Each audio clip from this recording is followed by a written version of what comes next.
menyajikan alur cerita film baku hantam lagi cuy. Dan kali ceritakan tentang dua orang manusia yang miskin bisa menjadi anggota gangster dan bisa menjadi kaya raya. Oke, tanpa lama-lama siapkan dulu udut kopainya cuy. Kita gas. Diceritakan pada tahun 1970, kota Seoul berencana mengembangkan kota Gangnam untuk memperluas wilayah Seoul yang baru. Karena kota itu yang sudah padat penduduk, sehingga terjadilah perebutan lahan di sana. Lalu kita diperlihatkan dua orang pria yang sedang memulung. Mereka bernama Jongdae dan Yogi. Terlihat mereka selalu bersama dalam duka maupun miskin karena mereka tidak ada sukanya. Karena ternyata mereka dulu hidup di panti asuhan yang sama, sehingga mereka sudah menganggap saudara satu sama lain. Mereka berdua juga tinggal di sebuah gubuk sederhana yang banyak bolong-bolongnya, sehingga Yogi kedinginan saat tidur di sana. Yang ternyata gubuk itu juga akan dibongkar, sehingga membuat Jongdae kebingungan untuk mencari tempat tinggal. Karena gubuk itu adalah satu-satunya rumah yang mereka miliki. Dan benar saja pagi harinya mereka terbangun karena sebuah beko menghancurkan atap gubuk mereka. Dan ternyata itu ulahnya para gangster. Mereka berdua yang tidak terima mencoba melawan gangster itu. Namun sayangnya harus tumbang, kalah karena kalah jumlah. Kemudian Shin berpindah di sebuah rapat pertemuan bos-bos gangster dengan politisi. Mereka bernama Yang So, Nam, dan Jang, dan dua politisi itu bernama Park dan Su. Lalu dua politisi itu menugaskan bos-bos gangster itu untuk mengadakan sebuah rapat di pemilihan umum. Karena Park dan Su ingin memenangkan pemilihan itu. Dengan imbalan untuk mereka akan diberikan sebuah pembagian dari perizinan usaha di wilayahnya.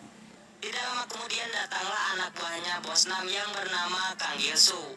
Lalu ia memberikan saran kepada bosnya agar tidak berurusan dengan politisi. Namun bos Nam membantahnya dan menyuruh Kang Gil-su untuk mengumpulkan saja barudak sebanyak mungkin. Di tempat lain, Jongdae dan Yogi sedang ditenggelam oleh para gangster karena mereka telah berani melawan saat gubuknya digusur. Tidak lama kemudian Kang Gil-su datang ke sana yang ternyata ia adalah pemimpin gangster itu. Namun karena kekurangan barudak, ia pun merekrut Jongdae dan Yogi untuk ikut tawuran. Saat di dalam bis mereka diberi upah uang dan makanan. Lalu mereka semua masuk ke dalam gedung dan langsung tawuran. Namun mereka berdua hanya ulang-ulang saja karena belum berpengalaman tawuran. Tapi Yogi malah sakit perut dan pergi ke toilet. Sedangkan Jongdae tiba-tiba ada yang memukulnya dan membuatnya marah. Ia pun langsung melawannya. Namun berbeda dengan Yogi yang terlihat lagi BAB. Dan tiba-tiba gangster musuh membuat kerusuhan di WC itu. Sehingga membuat ia tidak cebok karena terpaksa harus melawan mereka. Tetapi karena kalah jumlah ia pun dipukul kepalanya dan membuat ia tepar. Lalu di sana terdengar suara sirine polisi dan membuat mereka harus menghentikan tawuran itu. Sedangkan Jongdae mencari keberadaan si Yogi, namun sampai di toilet ia tidak menemukan sahabatnya itu. Dan kini Jongdae pun ulang-ulang sendirian dan terus menunggu kedatangan Yogi. Kemudian ia pergi kembali ke markasnya geng Kang Gil-su untuk menunggu si Yogi kembali, sekaligus ia ingin bergabung dengan geng itu. Kang Gil-su pun langsung menerimanya untuk bergabung. Lalu Jongdae juga dibawa ke rumahnya dan terlihat di sana anaknya Kang Gil-su menghidangkan makanan untuknya dan ia bernama Yunse. Lalu Jongdae menceritakan semua masa lalunya yang suram dan memprihatinkan. Kang Gil-su yang mendengar itu langsung terharu dan memberikan jatah telurnya kepada Jongdae. Saat Jongdae mau tidur, tiba-tiba ia mendengar suara keributan di luar dan ternyata Kang Gil-su diserang oleh seseorang. Ketika ia akan membunuh Kang Gil-su, Jongdae langsung datang dan menendang mukanya, sehingga terjadilah baku hantam 2 versus 1.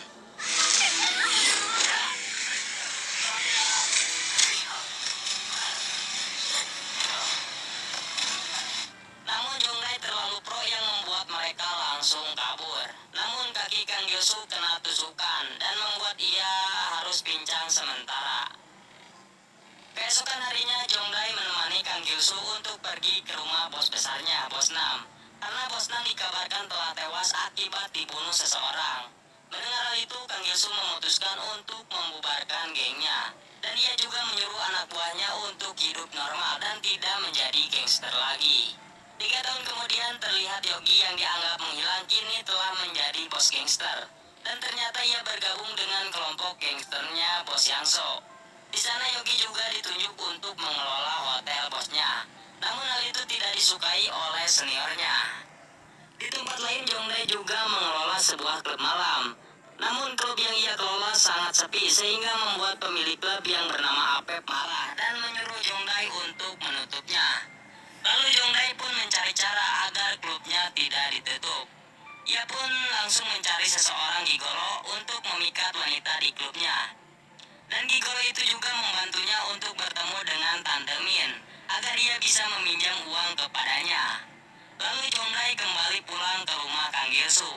Dan ternyata ia sekarang membuka jasa laundry untuk mencari nafkah.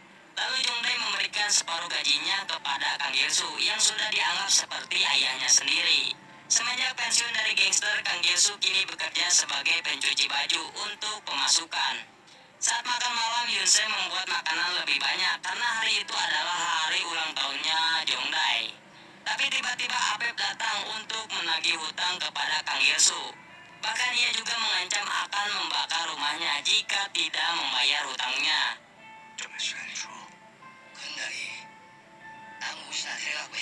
Di tempat lain, kelompok gangster Bos Yangso sedang mengadakan pertemuan di bar. Di sini Yogi mendapatkan kepercayaan lagi dari Bos Yangso untuk mengelola restoran miliknya di kota Mogyo. Namun senior-seniornya yang lain tidak menerimanya. Lalu si Kyungpo meminta kepada Yogi untuk mengelola restoran itu diberikan kepadanya. Mendengar hal itu, Yogi langsung menolaknya. Dan tidak disangka ternyata Yogi menjalin asmara dengan kekasihnya Bos Yangso. Lalu mereka pun bersama. Di tempat lain, klub Jongdae kini terlihat sudah ramai lagi berkat bantuan Tante Min yang telah meminjamkan uang kepadanya. Namun Jongdae ingin meminjam uang lagi kepada Tante Min sebanyak $50.000 untuk membayar hutang Kang Gilsu kepada si Apep. Dan Tante Min pun setuju, namun Jongdae harus membantunya terlebih dahulu untuk membeli lahan seorang petani di kota Gangnam dengan cara menipu si pemilik lahan agar dijual ke Tante Min dengan harga yang murah. Dan keesokan harinya mereka langsung gas dan mereka pun berhasil menipu para petani yang dijual dengan harga murah kepada Tante Min.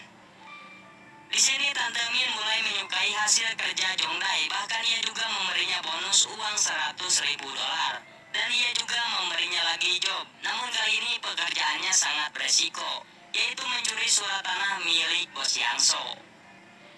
Ketika di malam hari Jongdae melihat anaknya Kang Gilsu yaitu Yunse sedang bersama pacarnya. Lalu ia menyuruh Yunse untuk segera menikah. Untuk masalah hutang ayahnya ia yang akan mengurusnya. Namun ketika sampai di rumahnya si Apep membakar barang-barang Kang Gilsu. Jongdae pun tidak terima dan langsung menghajar semua anak buahnya si Apep.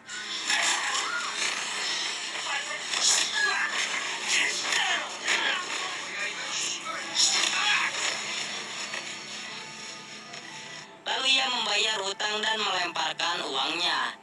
Ia juga mengancam Apep untuk tidak melakukan ini lagi jika tidak mau mati di tangannya.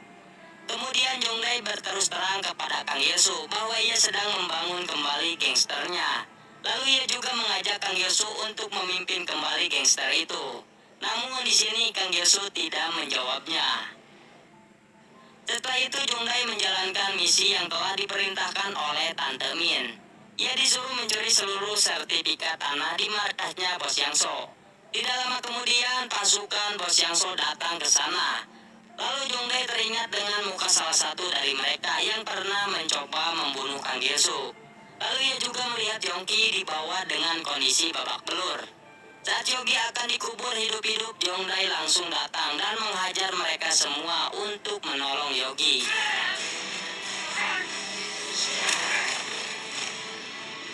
Di sini mereka